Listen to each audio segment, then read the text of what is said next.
Hello and welcome this January 29th, 2022. It is a Saturday and this is the fifth episode of the Misfits of the Galaxy vlog series. I am your host, Gray. I am also a cast member of the Isle of Misfit Roles, where I take on the personas of both Chakunatuk, also known as Chak, as well as Bak. I will put the links down below if you're interested in following us on our podcast journey. And we are recently transitioning over to Twitch live streams. So hopefully you'll join us on that because I figure it's going to be a lot of fun. So today's going to be a little different. I'm still trying to figure out exactly how I want to go about this process of developing these video blogs to help me with the progression of this campaign setting. First off, it's the fifth episode. Huzzah! I've actually managed to accomplish it or stick with this for that long, which is honestly surprising. I really did not expect a New Year's resolution like this to last as long as it has so far. But I'm gonna try to keep with it as long as possible. So that's a congratulations to myself. And the second thing is, I think I'm going to invite one of the players from the Isle of Misfit Rules to start listening to these vlogs. Hopefully, they can give me some input and some direction. I'm thinking maybe once every 5 episodes, invite somebody else in to continue listening, and hopefully, I'll be able to get input from the players as time progresses. So I'm slowly revealing the surprise of what I have in store for them. So last week we did elves. I kind of like where I left off. There's a lot of material I still want to cover, but this week I wanted to go with Monty Python in the sense that now is time for something completely different. I'm going to talk about Magitek because I think a lot of people might be excited about that, particularly Magitek Weapons. So Arthur C. Clarke once said that any sufficiently advanced technology is indistinguishable from magic. It's one of his most famous quotes, and the exact opposite can be true as well. Any sufficiently advanced magic is indistinguishable from technology, and that's what's happening in the Misfit of the Galaxy setting. Magic has been developed to the point where it's indistinguishable from science fiction technology, be it your beam laser swords. I don't want to get sued here or have a YouTube takedown notice, or just blasters or lasers or whatever. They can easily be supplemented by like firebolt spells and eldritch blasts and all sorts of other stuff like that. Heck, even the swords like the Sunblade that in regular D&D 5th edition is very, very similar to what you would expect in a Star Wars setting with a certain type of space wizard. But anyways, I digress a little. Back to the meat of the matter. So in the Misfits of the Galaxy campaign setting, weapon technology has taken leaps and bounds. Its manufacturing of magical items, particularly standard template sorts, is considerably cheaper than it would be in like a setting like Forgotten Realms or something like that. It's almost it's to the point where there are some companies that their sole purpose is to manufacture various magical goods and ship them throughout the galaxy. Weapons are no different. Most weapons are based off of a very standard template, be it based off of an arcane focus. It could be a crystal, it could be an orb, a rod, a staff, or a wand. You know, the typical arcane focuses one normally associates with any of the sorcerer, the warlock, and the wizard. In these particular cases, they're being used to focus as a focus for a specific type of magical effect. So you could have a wand that by pointing it and pulling a trigger mechanism on it, it fires off a firebolt. or something similar to that. Maybe it does less damage, maybe it does more damage. That's that's depending on how the item in particular was designed. But it sets off this magical effect, and it would do like fire. It would do fire damage rather than one of the typical damages that you would normally associate uh, with a ranged weapon, such as bludgeoning, piercing, or slashing. In this case, it would be magical fire damage. So with that in mind, you have the whole plethora of different, I guess you'd call it, elements. You got your acid, your cold, your fire, your force, your lightning, necrotic, poison, psychic, radiant, and thunder damage. And they're pretty much all sorts of different ranged weapons, all sorts of melee-based weapons that the typical bludgeoning, slashing, piercing damage types have been supplanted with these. So you can have like a fire wand, like I said, that shoots fire, or maybe you have a sonic orb that obviously creates some sort of thunder damage effect. Maybe you have a sword that is made of that has some sort of. There's a sword hilt with a crystal embedded into it that creates a blade of solid necrotic energy, or semi-solid, I should say. All these are possible in this setting, as they are obviously more expensive than your standard run-of-the-mill like longsword or crossbow or whatever, and that you'd normally get in a standard D&D 5th edition game. But they are going to be considerably cheaper than, let's say, you're playing a Forgotten Realms game and you go off and you try to buy yourself like a magical sword +1 or whatever. So with that in mind, that's kind of like, that's how Magitek Weapons are going to work out. I'm going to have a whole table that I will have for the game. Once it's created, I'll post it. Actually, I'll post a link to it down below, so people can view it and what have you. I might take a few of the ideas out of Dark Matter, but I think a lot of it I'm gonna build upon by myself, so that the players have lots of options at their disposal as well as the villains and ne'er-do-wells have a lot of options at their disposal.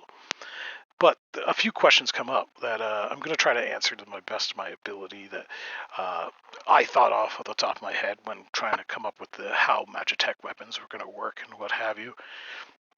So I'm hoping to get ahead of the curve by answering them right now. The first is, of course, why would you play a wizard or a sorcerer or a warlock or even to a lesser degree a bard if I can get a fire wand, for example? Well, the answer is has a few nuances to it, but the bare bones of it would be that the fire wand is specifically designed to do a simple effect, and it never gets any more potent. It's always set at that. It absorbs the ambient energy of the universe around it to produce and focuses it through a magical lens or whatever, and projects it outward. Wizards, sorcerers, and warlocks and the like, over time can learn how to more efficiently draw in energy and release it, which is why cantrips get more powerful with the higher they get in level. The entire idea that they've learned how to better focus that energy, be more efficient in using it, and what have you. That's something you won't get with a fire wand or any other sort of weapon, a Magitek weapon. It is pretty stationary. You don't get any bonus. It won't increase in potential as you go up in levels, with the exclusion of like stuff like backstab and other things that add additional damage to the attack. So obviously, and the other thing is that with Magitek weapons, they typically are linked to lower level spells. A high level wizard can cast something like Polymorph or fireball, fly, haste, all these other cool stuff, like ice storm and what have you. Meanwhile, you're kind of stuck to the cantrips and the level 1 spells for the Magitek weapons and that. Although when you're dealing in a larger scale, I suppose, like ship to ship combat, which is a completely different video, that might differ. So another question I thought might come up is why would you pick a like Magitek weapon that does poison damage, right, over one that would do force? Considering like you can count the number of force-based damage types or damaging spells or effects on a single hand, and there's like maybe 3 creatures, including the new Amethyst Dragonborn, that have force resistance in the game. Why wouldn't you pick force as your damage type, the damage type of one of your weapons, over poison, where like there's hundreds of different options of races, creatures, monsters that all have resistances, if not immunities, to poison in its entirety? Well, the answer is actually very simple, and it was real easy to come up with. Two-parter. First off, it's a lot easier to make a poison-based Magitek weapon. The more commonplace the magical elemental type, the easier it is to produce. Hence why I've been using a fire wand as an example. It is one of the cheaper ones. It is easy to produce. There isn't very much of a problem with that. The second thing is, like in a follow-up video, I'll be discussing Magitek armor and defenses. There's no sense in developing Magitek defenses to poison. There are so many people who are resistant and immune to it, and there are so many spells that negate it in the game. It's just it's not relevant, right? But to have something that blocks magic missile spells, or blocks like a shield spell, or something similar that absorbs force damage or psychic damage or something similar to that effect. That, on the other hand, is far more useful and more practical to have in the galaxy at large. Therefore, those are the defenses, the Magitek defenses that are being produced. This is sort of to balance it out and make it a deterrent from player. Not that I think any of the players in Isle of Misfit rules would ever say, "Oh, I'm going to use a force weapon just because things are less likely to be resilient to it." It's I have no reservations about. I don't believe any of them would metagame like that. But I'm answering a question. I'm trying to put an explanation into the setting why things are the way they are. Then the another question would be, of course, is why would I ever use conventional firearms like a la the gunslinger and the like subclass if Magitek weapons are readily available?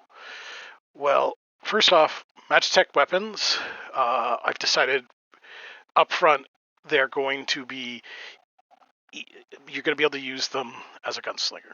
They're simple enough point and shoot mechanisms, are very much designed in a similar flavor to that of the weapons of gunslinger, just like the melee based ones are designed in a very similar manner to and functionality to swords, spears, axes, maces, morning stars, you name them. So you're going to be able to use them. Any of the effects that you would have with a gunslinger, you can use with a Magitek weapon, Magitek ranged weapon, because they're very similar to guns. But the reason to answer the actual question as to why you wouldn't just simply always use Magitek weapons instead of like a pepper box or something where it will fizzle half the time and the other half you might have to reload, is there are magical dead zones throughout the galaxy.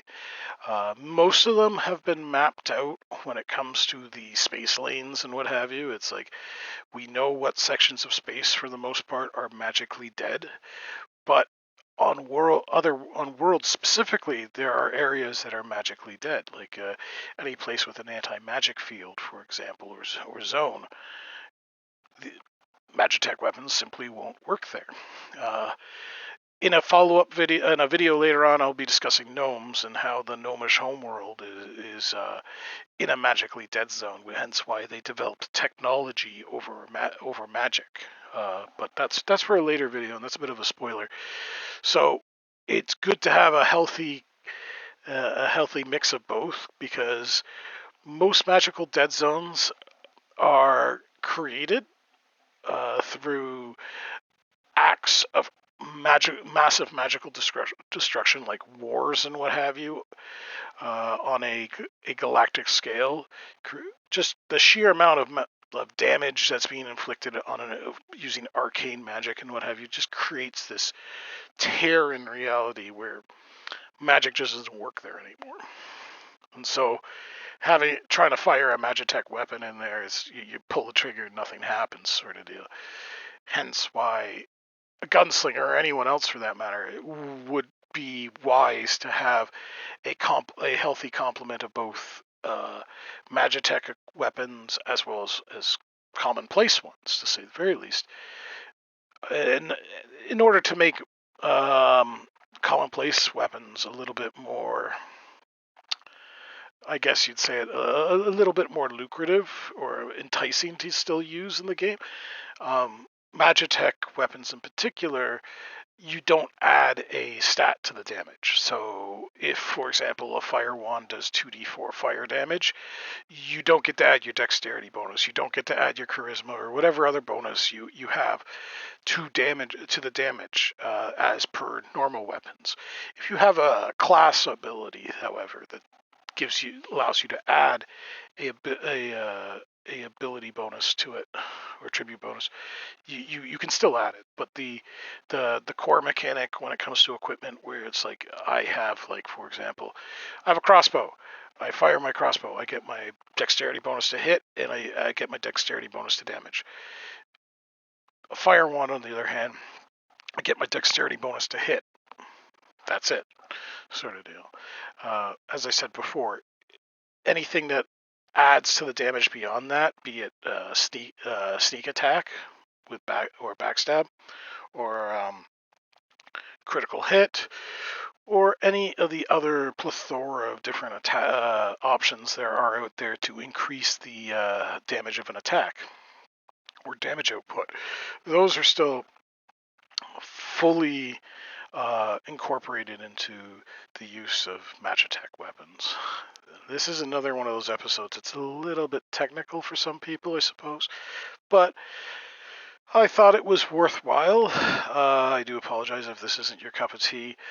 I'm thinking next week of doing something along the lines of maybe taking one of the characters from the Isle of Misfit roles and explaining how their race fit, or perhaps class, fits into the Misfits of the Galaxy setting.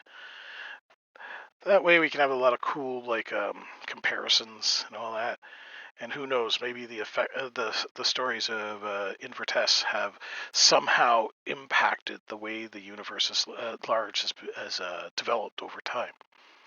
Anyways, till then, I'm signing off once more, and may your die rolls always end up a critical. Take care.